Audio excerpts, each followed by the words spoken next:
Ayan po at bago po tayo magpatuloy sa mga samut-sari nating gagawing topic ngayon, ay nais ko lamang pong i-share sa inyo bilang aking mga subscriber, ay gusto ko lamang pong i-share sa inyo yung maaga pong pagkamatay o pagpanaw nitong si Sharon. Tama po yun, inyong narinig, patay na po si Sharon. At ito po ay hindi po inaasahan talaga, dahil kahapon lamang po ay kasabay ko pa po itong kumain eh. At kung minsan nga po ito ay talagang tuwan-tuwa ako rito dahil nga grabe talaga yung kanyang pakitang gilas para lang matuwa ako sa kanya. At ayun nga po, at medyo biglang tumawid siya. Ayun po, nasagasaan po ng sasakyan itong aking si Sharon. At yun po, at well, hindi po natin talaga inaasahan. Matagal na po sa akin to. At ito na po siya, oh. Kawawa naman. At nasagasaan po siya ng ganun-ganun na lang. Ay napakatagal ko pong alaga na ito. So ito po siya, oh. Ayan, oh. Paano ba? Ayan. Ayan po siya. Yan po si Sharon. Ano? Ayan po si Sharon. Oh.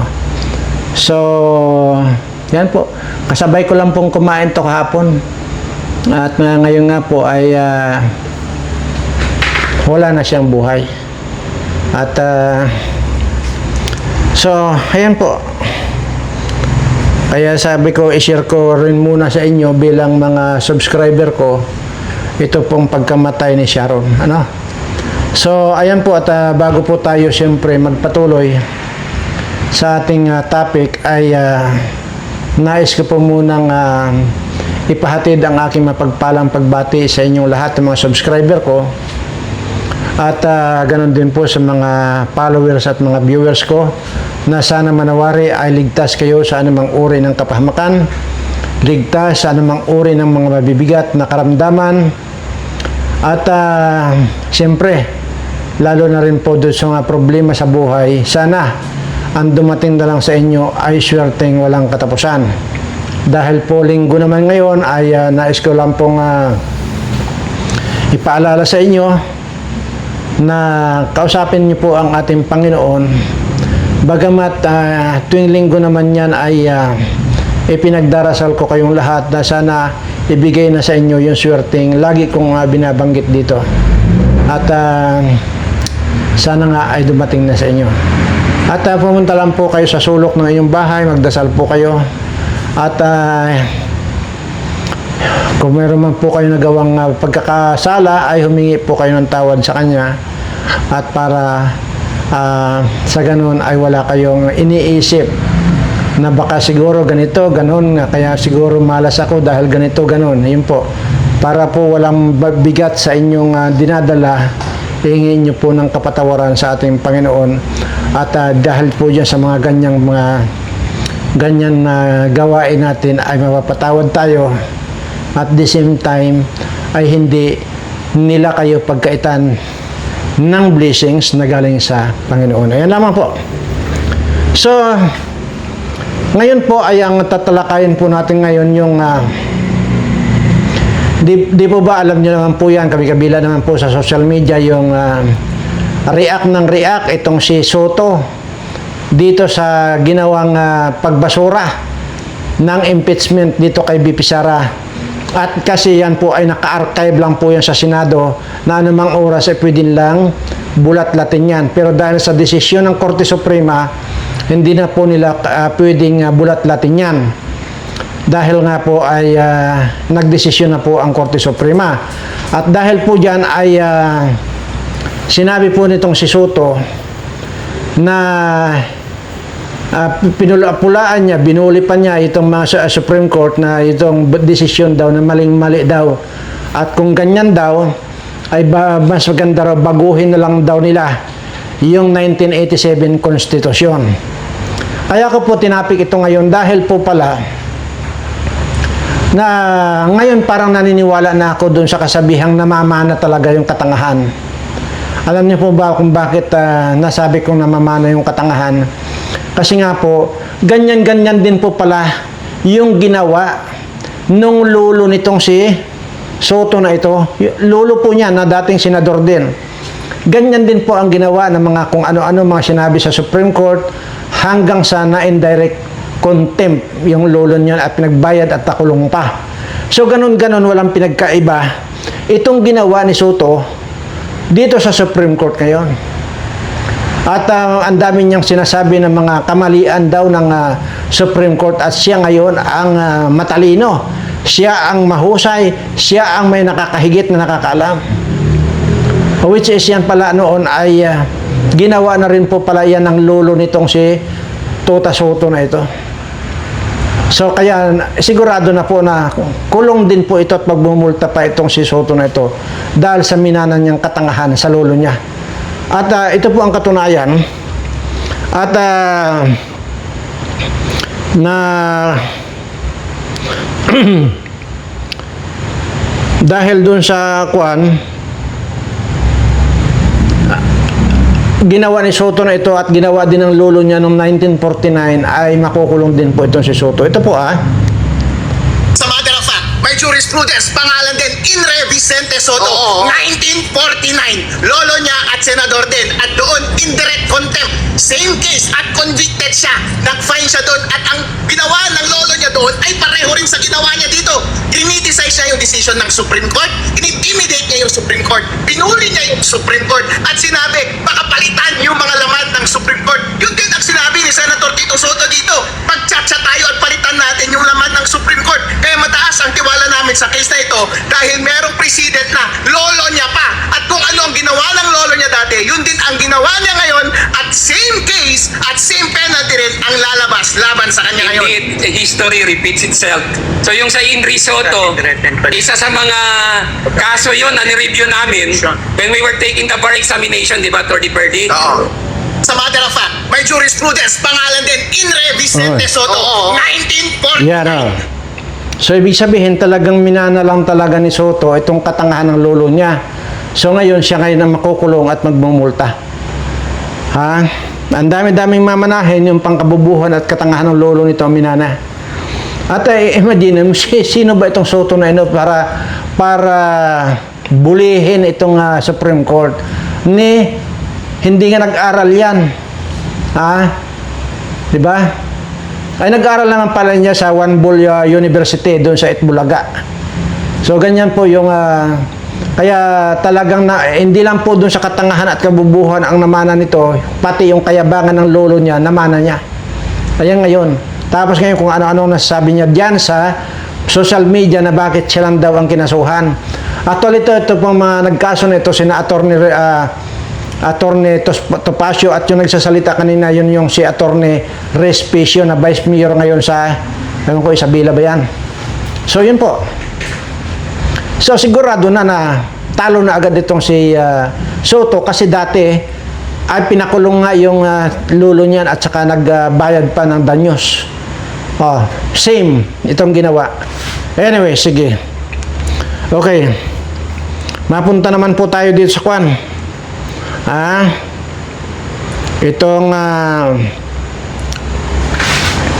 ito pong natatandaan niyo pa ba ito si Carpio, yung dating Associate Justice po ng Supreme Court, di ba siya itong dakdak ng dakdak na ayaw daw niyang mabawasan ang kahit na anong pag-aari ng Pilipinas.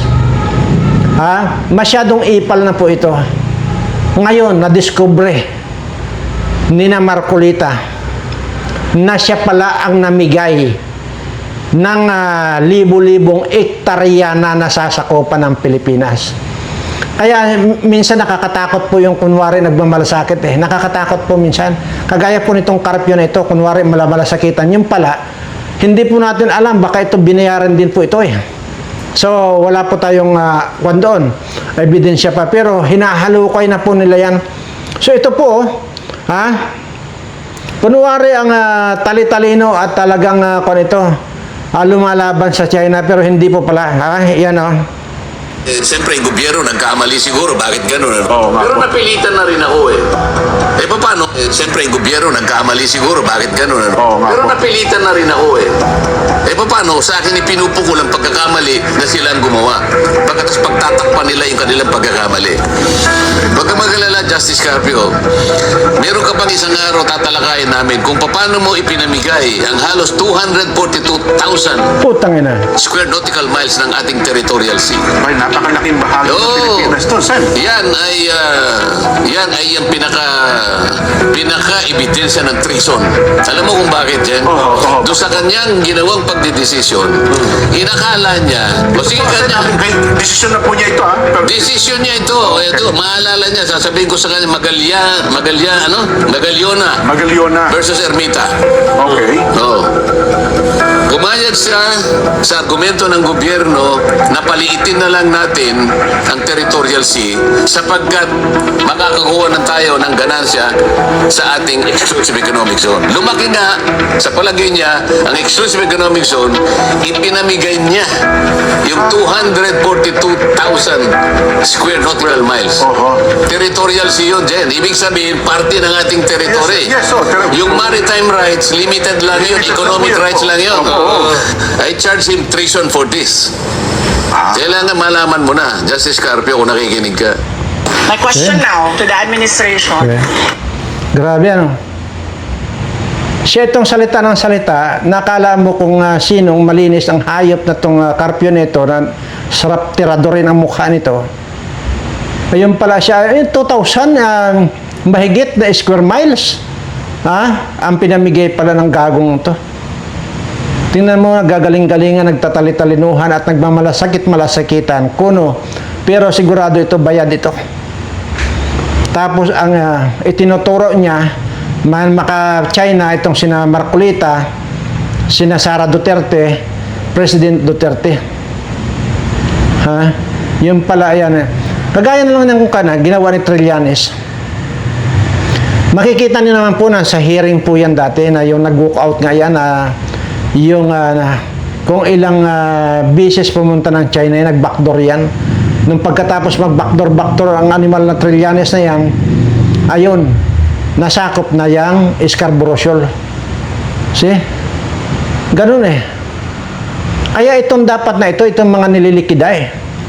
Sa totoo lang, ito yung mga dapat ginigilitan, itong mga hayop, itong mga nagkukunwari-kunwarian. Lalo na itong Trillanes na ito.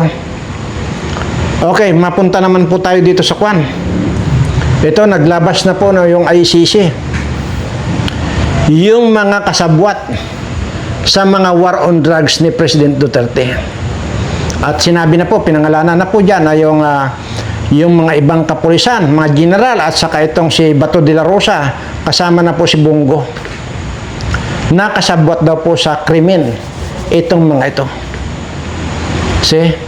Tingnan nyo ha, kahit wala ng jurisdiction dito ang ICC, nakikialam pa rin talaga. See? Talagang kung ito eh, ayon po dito sa ating napag-alaman, billion piso po ang ibinigay nila dyan sa ICC ng bangag na ito para lang ma-maintain yung pagkulong dyan kay PRRD. At saka ngayon, gusto pa nila ngayon dagdagan. Kasi nga po, kailangan po nilang gumawa ng ganyan dahil nga para lang kunwari meron silang may ipapakita na talagang may pinakulong sila. ICC na yan. Kasi ang dami na pong nagwi-withdraw ng mga bansa dyan sa ICC na yan. Ito po ang aking siguro, ito matagal ko nang gustong kuwan ito. Bagamat wala na po tayong magagawa dito. Itong komento ko na ito, wala na po tayong magagawa dahil nangyari na po ang lahat. Pero siguro ngayon nyo lang po maririnig sa akin to na yun po ang minsan yung mga pagkakamali na umaayon tayo sa mali, yun po minsan ang nangyayari. Kagaya po nitong sina Bato de la Rosa. Bagamat nangyari na, wala na tayong magagawa, sabi ko. Imagine niyo yan. alam naman nila na talagang adik itong bangag na ito. Alam nila yan. At yan, lalo na Trillanes na yan, noon pa yan. Yun ang mga pagkakamali ninyo, hindi nyo paniligpit yung mga yan. Ngayon, dahil sa umayon kayo doon sa pakiusap ni Amy Marcos, yan ngayon ang nangyayari sa inyo. Masakit man sabihin ito, pero yun ang totoo. Na ang laki ng pagkakamali ninyo na sumang-ayon din kayo sa mali. Kaya yan ngayon din ang nangyayari sa inyo. Actually, sabi ko nga sa inyo, hindi pa rin mababago yung paghanga ko sa inyo. Pero ito na dahil nakakaburyong na talaga itong mga ganitong mga balita, kaya makakapag-comment na ako. Kaya ngayon, President Duterte, isa rin na ang laki ng pagkakamali. Umayon man kayo sa akin o hindi, yun ang totoo. Dahil kung ako, hindi ako sumang-ayon diyan kay Amy Marcos. Lalo't alam ko na talagang adik. Di pinakulong ko yan o di kayong ligpit ko na yung mga yan. Ganun lang yun. Ang ngayon, sino ang namerwisyo? Sila. Tama ba ako o hindi? Kaya nandun ang pagkakamali. Ngayon, ito pa ang isang sasabihin ko sa inyo. Once and for all, sabihin ko ito sa inyo. Ano rin yung pagkakamali dito ni Vice Presidente, ni BP Inday? Ang pagkakamali rin ng BP Inday dito, yung hindi rin siya naniwala sa tatay niya. Bumirada siya ng kanya na hindi siya nakinig sa advice ng tatay niya. Dahil ang advice ng tatay niya, dapat siya ang tatakbong presidente at maging vice na lang yan si bangag na yan. Ano nangyari? Sinuway niya itong tatay niya. Nagkabati lang sila ngayon lang nung naikulong na sa dahig itong si President Duterte. Yan din ang isang pagkakamali ni BP Sara. Sabi ko nga, hindi na maibabalik ito. Pero ito ngayon ang sasabihin ko dito sa mga putang ina mga bangag na ito. Habang ginigipit ninyo itong si BP Sara, matindi yan. Wala pa, pero alam na alam ko na ang pwedeng mangyari. Sisiguraduhin ko sa inyo, magbabayad kayo. Ang sinasabi nitong bangag na ito, huwag papopormahin itong si BP Sara sa kahit na anong pamamaraan. So lahat yan, gagawin nila lahat para hindi makakandidato sa 2028. Kagaya nito mga mga NPA na ito. Ginagawa nila ng paraan. Bakit? Ma-impeach man ninyo si BP Sara. At para hindi na siya makakandidato sa kahit na anong posisyon sa gobyerno, alalahanin nyo, nandyan pa si Baste, nandyan pa si Pulong, nandyan pa si Kitty. Yan ang dapat yung tandaan. Dahil pag nangyari yon, sisiguraduhin ko ito. At unang-una, nagbitaw na ng salita si Baste. Nagbitaw na. At kung mangyari yan, kahit na kanya ibubuto ng tao yan, tinanggal nyo si Sara Duterte, in-impeach niyo yan, marami yung ibubuto kay Baste or kay Pulong. Sisiguraduhin ko sa inyo. Kaya hindi kayo nakakasiguro na kahit natanggalin ninyo itong si Inday Sara, wala kayong kasiguraduhan. At mas matindi pa ito ngayon. Dahil doon mag-o-offer na ako rito kay Baste kung sakasakali. Sa ayaw mo at sa gusto mo, basta sasabihin ko sa kanya, bigyan mo ako ng posisyon at tutudasin ko lahat itong mga anang api sa tatay mo. Tutudasin ko lahat itong nagnakaw sa pera ng bayan. Tutudasin ko lahat itong mga nagpahirap sa mga kababayan ko. Lahat yan, ultimong centavos, babawiin ko sa kanila, ultimong kutsara tinidor nila, babawiin ko sa kanila, gigilitan ko pa sila, susunugin ko pa sila, pati mga kaluluwa nila, susunugin ko yan. Mas matindi yan. Yan ang pakatandaan ninyo. Anyway, hindi na po natin sisisihin pa si President Duterte, si Inday Sara, si Bato de la Rosa, at kung sino pa, si Bongo, na ngayon pinangalanan na ng ICC. So ano ang oras ngayon, huhulihin na rin yan. Pero, yun nga grabe. Wala na tayong jurisdiction. Wala nang jurisdiction ang ICC sa atin, pero nakikialam pa rin. Isa ang dahilan, milyones na ibinayad. Pangalawa, para lang po sa kaalaman ninyo, noong palang kampanya, alam nyo po ba na si Andro binayaran pala ni Bangag ng 68 million. Yun lang pagsigaw-sigaw ni Andro doon sa stage, 68 million pala ang binayad ni Bangag. Kaya yan ngayon, binabawi na ni Bangag ngayon lahat ng ginastos niya. Actually, wala namang ginastos yan kasi maraming nag-donate yan na mga mga sindikato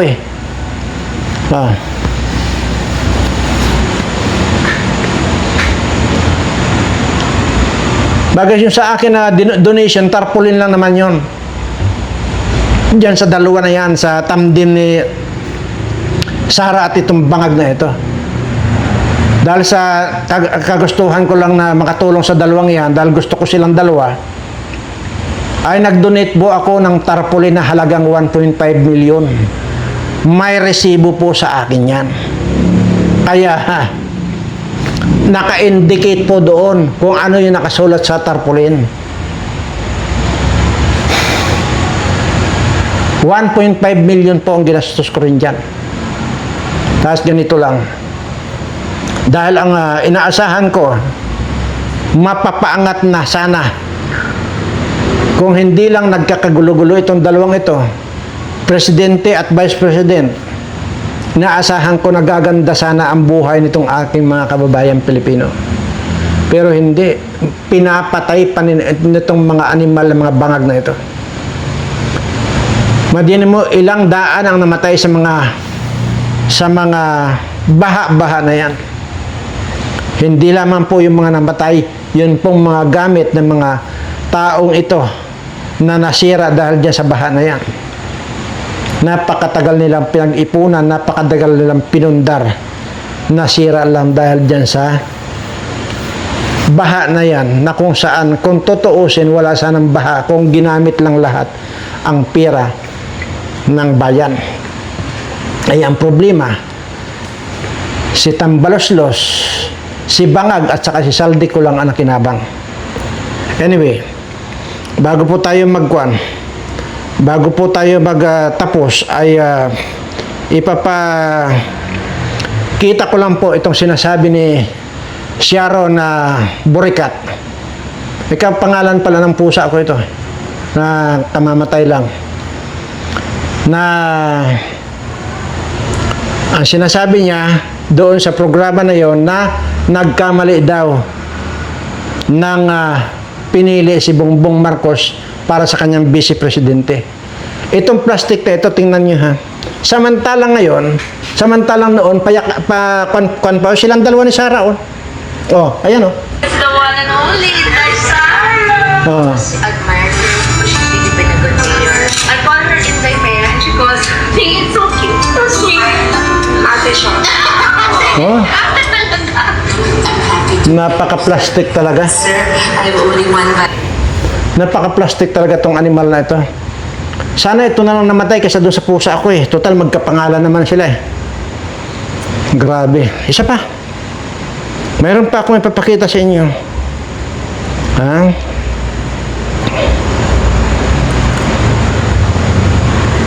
Ito.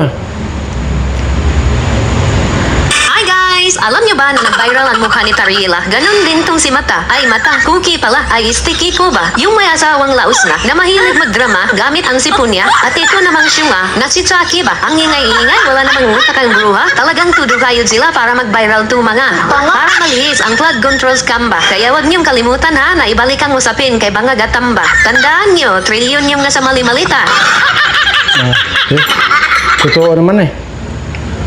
No, bago tayo magkuhan, isa pa para tapusin natin to.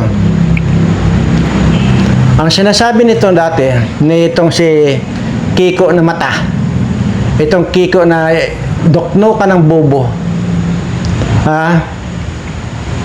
Yun eh, gusto nga ipahukay pa. Yung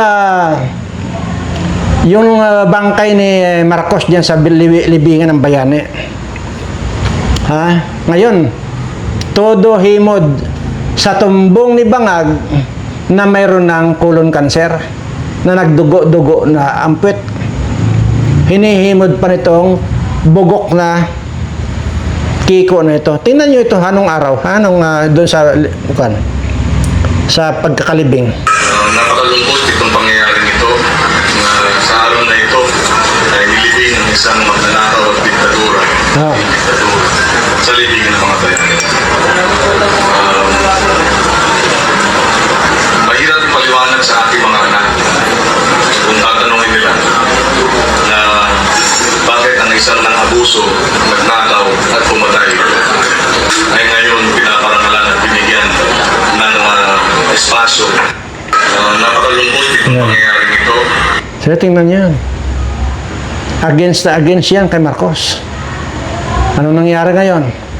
Himod tumbong kay Marcos itong mag-asawang ito. Itong si Sharon at saka itong asawa niyang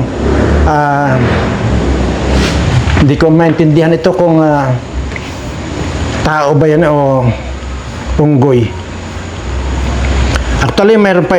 Last na lang po ito, promise. Last na lang ito. Ito po yung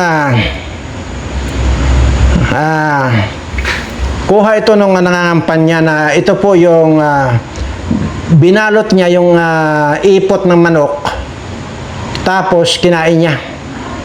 Binalot sa sa dahon ng saging yan o. Sana all sariling tahanan. Hindi pa. Ito na muna.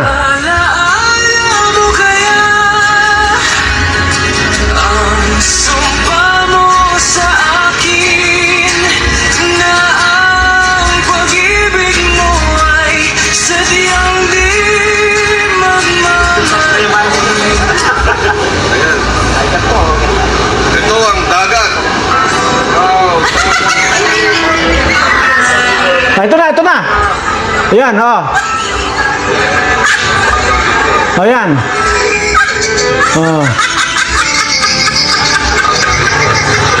Nagtitinginan yung mga tao sa likod niya.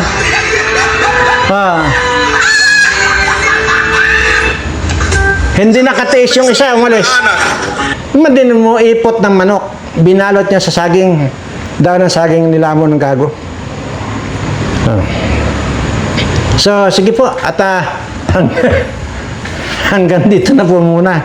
Itong ipot ay itong balita natin. At yan po, nakakalungkot man pong isipin na yung pong matagal kong alaga na si Sharon ay sa makabilang buhay na po dahil nga nasagasaan. Biglang tumawid siya sa kalsada, nasagasaan. So talagang actually parang ang sakit sa dibdib dahil nga po ito lagi pong kasama kong kumain to At alam niyo po ba na hindi po nag-uulam ng basta-basta yung mga dilis-dilis, mga galagalonggong, hindi po nag-uulam yan. Ang ulam po niyan laging yellow pin tuna. Palibasa nga dito ay binibigwit lang namin ang yellow pin tuna dito, kaya doon nakasanayan. Hindi po biro yan. So, ganun po. Tapos ganun lang, namatay lang. Anyway, maraming salamat po muli sa patuloy niyong pagtangkilik sa ating walang kakwenta-kwentang channel. At sana manawari, siyempre, ay swerte na lamang yung darating sa inyo. At paulit-ulit kong sinasabi ito sa inyo. Maraming salamat at mahal na mahal ko po kayong lahat.